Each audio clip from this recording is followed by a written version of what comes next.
여러분 안녕하세요. 금일은 이사야서 42장 말씀을 함께 묵상하는 시간입니다. 금일 본문은 계속되는 이스라엘의 회복과 구원에 대한 말씀인데요. 특히 하나님의 한 종에 대한 내용이 강조되고 있는 말씀입니다. 금일 말씀 안으로 들어가 보도록 하겠습니다. 이사야서 42장 1절에서 4절 말씀입니다.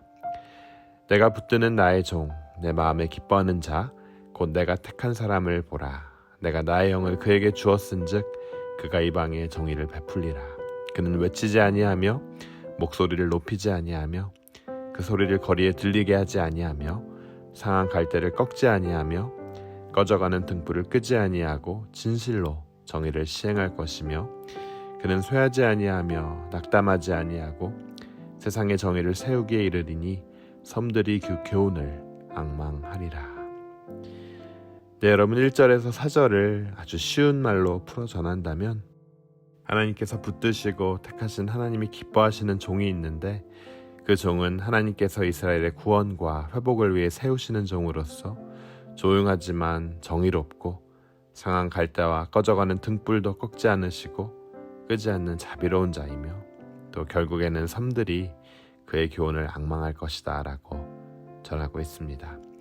4절의 섬들은 바닷가에 사는 주민들, 먼 나라 사람들로 번역하기도 하는데 결국 세상 모든 사람들이 하나님의 종의 교훈을 사모하고 기다릴 것이라는 뜻입니다.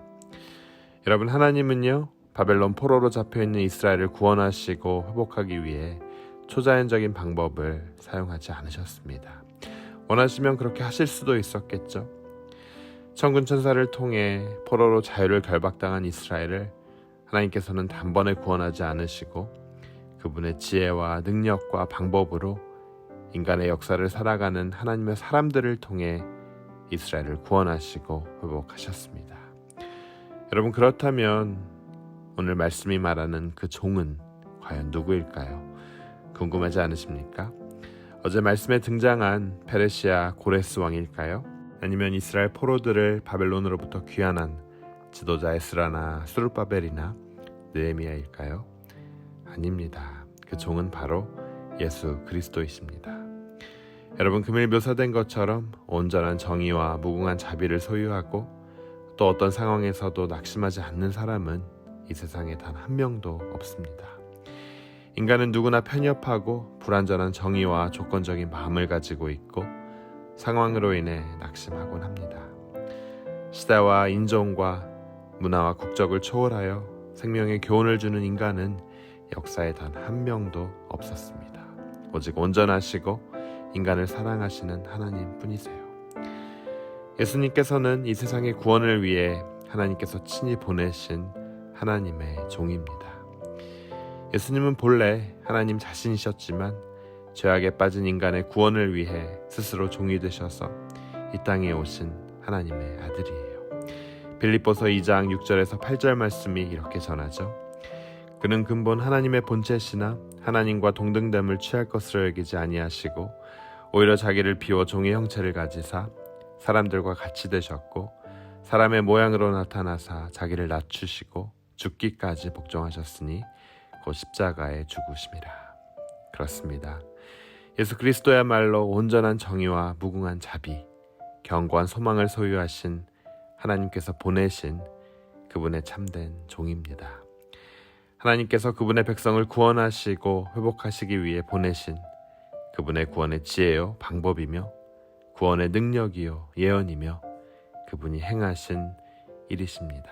그렇게 여러분, 예수 그리스도 안에 세상의 잣대나 평가와는 차원이 다른 하나님의 정의와 자비가 있고 온전한 하나님의 행하심이 있고 참된 빛과 자유가 있고 또 새 일이 있고 새 노래가 있습니다. 여러분, 이 예수님께 우리가 우리의 모든 것을 맡기고 나아갈 때 우리의 신앙의 길이 비로소 시작되게 됩니다. 그런 여러분 되시길 주님의 이름으로 축원합니다. 계속해서 말씀 보도록 하겠습니다. 14절에서 17절은 하나님의 구원의 긴박성과 확고함에 대한 말씀으로 그분의 구원이 마치 해산하는 여인처럼 급함을 묘사하고 있어요. 여러분, 해산의 때가 오면요, 이 해산을 위한 일에 모든 초점이 맞춰집니다. 이 일이 아닌 다른 일은 다 뒷전으로 밀려나게 돼요. 이 해산밖에 보이는 것이 없어요. 해산한 여인만이 알 수 있는 그 크나큰 비밀입니다. 그런데 하나님의 구원이 이렇게 급하다는 거죠. 곧 이스라엘의 구원에 대한 하나님의 심정이 이렇게 갈급하다는 거예요. 하나님은요, 이스라엘에 대해 언제나 갈급하십니다. 이스라엘이 하나님이 생각한 것보다 하나님이 백성을 향해 갖고 계신 마음이 훨씬 더 간절해요. 그리고 그 급한 마음으로 택하신 주의 백성을 지금도 구원하시고 지금도 회복하고 계십니다. 그냥 하늘에서 평화롭게 휴식하고 즐기시고 있는 게 아니라 한 영혼 한 영혼을 위한 갈급한 마음으로 지금도 일하시고 계시다는 거예요. 여러분, 구약에서만 그러셨나요? 한 채 오차도 없으신 하나님께서는 지금도 동일한 갈급한 마음으로 이 열방을 구원하시고자 그의 정확하고 온전한 시간에 우리들을 구원하시고 회복하고 계십니다. 우리는 그리고 이 사실을 믿어야 합니다. 믿어야 돼요. 여러분, 그 갈급하신 하나님을 믿으시길 주님의 이름으로 축원합니다. 그 갈급한 하나님의 일에 우리도 동일한 마음으로 동참하고 우리 이웃과 열방을 구원하시고자 하는 하나님의 사업에 올인해야 할 것입니다. 하나님께서 우리에게 바라시는 것은 하나님의 구원의 정의와 사랑이신 예수 그리스도 안에서 우리를 구원하시고 회복하신 그분에 대한 믿음입니다. 가장 먼저 그분을 믿는 믿음을 하나님께서 요구하고 계시고요. 그리고 그 믿음 안에서 말씀에 대한 순종으로 하나님에 대한 견고한 신뢰를 가지고 우리의 상황이 어떠든지 우리를 구원하시고 회복하시는 하나님께 올인하는 자들 되시길 바라고 계십니다. 금일 이사야서 42장은 우리에게 그 도전을 던지고 있습니다. 여러분, 이 도전에 예라고 말씀하시고 하나님께 나아가는 여러분 되시길 주님의 이름으로 축원합니다. 우리 함께 기도하도록 하겠습니다. 하나님 아버지, 은혜에 감사합니다. 하나님의 구원의 정의와 사랑이신 예수 그리스도 안에서 저희들을 구원해 주시니 참으로 감사합니다. 오늘도 이 구원에 대한 믿음 안에서 우리의 상황이 어떠하든지 지금도 우리에 대한 간절함으로 급하게 우리를 구원하시고 회복하시는 하나님을 신뢰하며 나아가는 우리들 될 수 있도록 허락하여 주시옵소서.